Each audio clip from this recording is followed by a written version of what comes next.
one just kind of knows. Like you've played everywhere and with everyone at this point. I think so. Yeah, I mean, I get around quite a bit.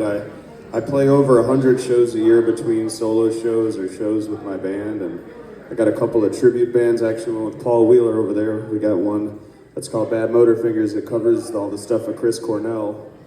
And then actually, we also double out, the Lion Tones actually double as a Queens of the Stone Age tribute band called Lions of the Tone Age, which is a fun little play on everything. What's the best Queens of the Stone Age album? Man, that's damn near impossible, but I have an answer. The glasses came off for this, so this is a serious... I know, gloves off. I think, honestly, it's really weird to say it took a while to grow back onto me, but now, like any good venereal disease or drug addiction, which is what I think Queens of the Stone Age really is, in a roundabout way, I would say is probably actually Era Vulgaris. Oh, yeah, she said it. So for a long time, I used to say Lullabies to Paralyze, because I felt like it was like maybe a more refined and distilled Songs for the Deaf, which is usually everybody's favorite. And I mean, I love that album to pieces, but they're all really great. Anyways, but Era Vulgaris is kind of like, it's so angular and uncomfortable.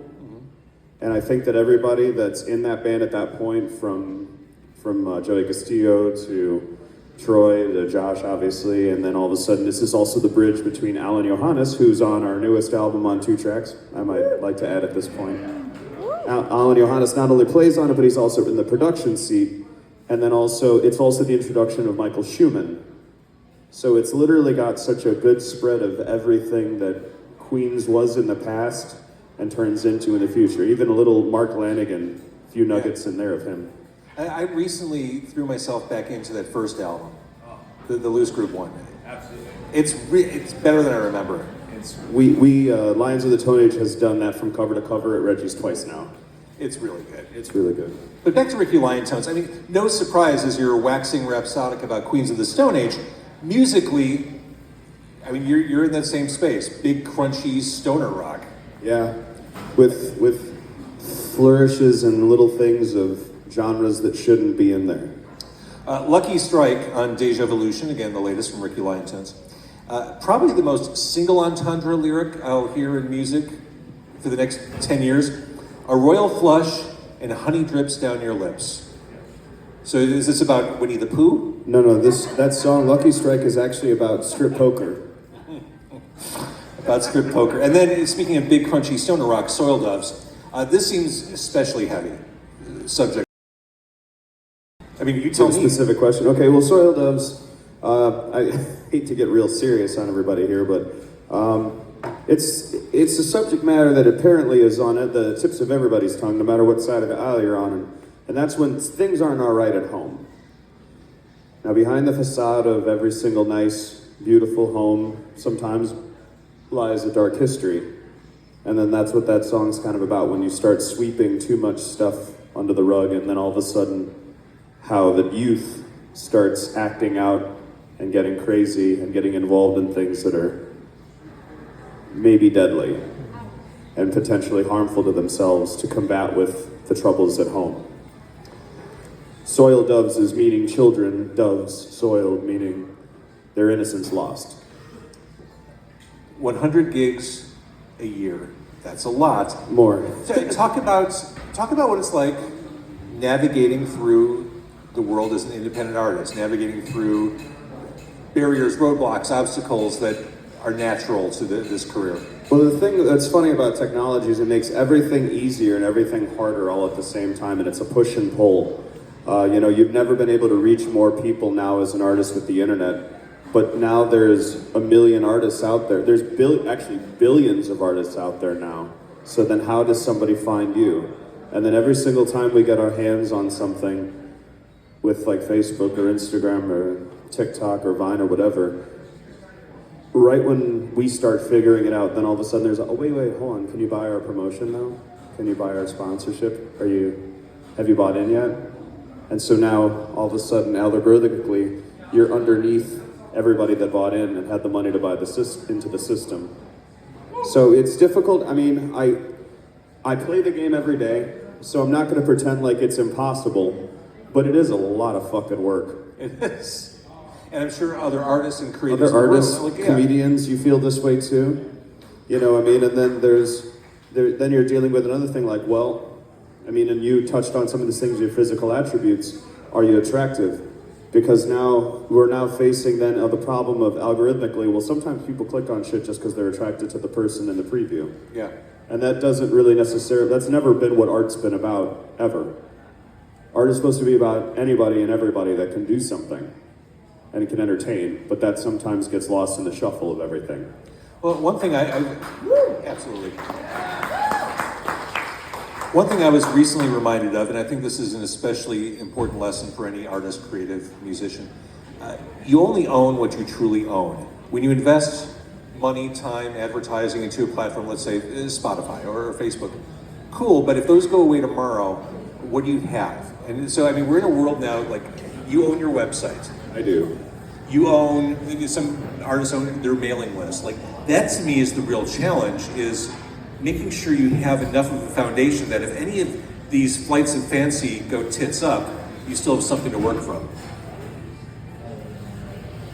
Yes. I feel like the only thing I can really say is yes. I mean, you know, I have things from, obviously, we bought into the whole DistroKid bullshit where you pay them your monthly shit and they put your stuff up on every single streaming platform.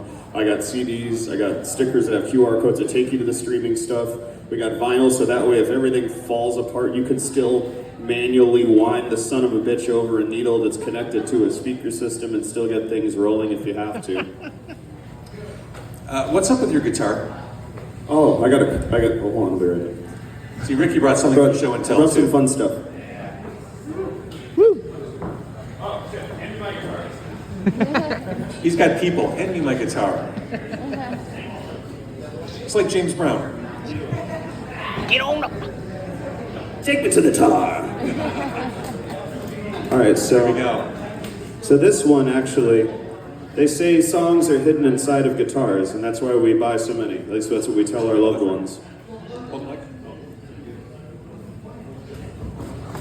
So this is a 1991 Les Paul. It's a reissue of the 61. It's a 30-year anniversary. It actually was Joanna Connor's. If you don't know who Joanna Connor is, you probably should figure that out. And so she sold this to me before she moved to Jamaica.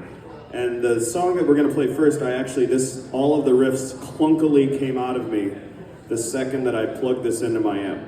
So the first song definitely goes out to Joanna. I love her pieces. Love it. It's such a beautiful, beautiful instrument. All right, so upcoming shows for Ricky Liontone's review. I don't know if the podcast will be live in time, but Liars Club, April 11th. Cubby Bear, April 16th. I came prepared for this. I didn't want to. Okay, you got some stuff written down too. Good. Let's see here. I always have notes. Okay, good. Sorry. I got drink tickets. Wait, those aren't going to mean I get up here. Do you want a shot? No, I'm good. Did we do a shot up here? No. Sure. No, do you not? Okay. Yeah, we can do a shot. Do you want us to do a shot? Yeah! Sorry. What are we doing? You want Malort? Oh, sure. I'll do Malort. I'll do Malort? whatever. Anything but Southern Comfort. Tequila for me and whatever the gentleman will have. I'll do tequila with Ricky. I can man up. Okay, so This is an evening of terrible decisions. I've had a hot dog, You a invited me hamburger, here. French fries, gonna have tequila. Somebody just punch me in the face and let's wrap this shit up. we can have that arranged. Don't worry. We know a guy. Ain't that right, Chris? Oh, you know this. Okay. By the way, what's going on with me that I so readily agreed to doing a shot with you? Like there was no pushback. Like, okay, well, let's do it. On stage, why not? All right, so what shows do you have coming up? All right, so I'm going to try to rattle them off here as fast as I can. So I came a little prepared myself because I get a little lost. There are like 12 shows on here. I know. No one's going to remember this. I know. No one. But I will. And this is actually more for me than it is for you, okay, audience? April 11th, Liars Club. We're going to do a mixture of Queen stuff and our original stuff. I'm going to be doing a songwriter night at Cubby Bear on the 16th of April. We're going to be going up to Milwaukee on the 18th of April. We're playing 420 at Reggie's. That's how fun is that? Honky Tonk, my neighbor who I worked on her whole album, Diane Green at Honky Tonk on the 30th.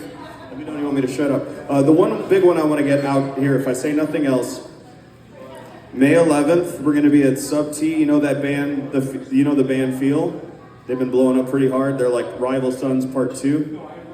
They're actually, we're opening up for them. It's just us and them at Sub T on the 11th. This is, again, bad decisions. I'm looking at gigantic hot dogs. Oh yeah, French fries. you gotta eat all of this, James. Tequila shots. Good thing I don't live 70 minutes from here. Well, we're both there together, bro. Hey, Cheers. Thank you, everybody, for coming out thanks for tonight. that. Can you give a big round of applause to our man here, James, and all that is Con Carne? You've had a lot of carne drizzled with everything here tonight. Thank you.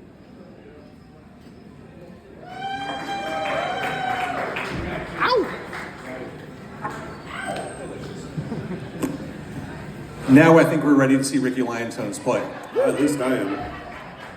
That was good. What were we drinking? Very Cold, cool. but that's why I didn't gag, choke, or regret my decision. That's It's also very cold. We're drinking Patron. We're balling. That's what we're doing. That's what we're doing. Okay. Ricky Liontones, stick around. He's going to play with Ricky Liontones Review.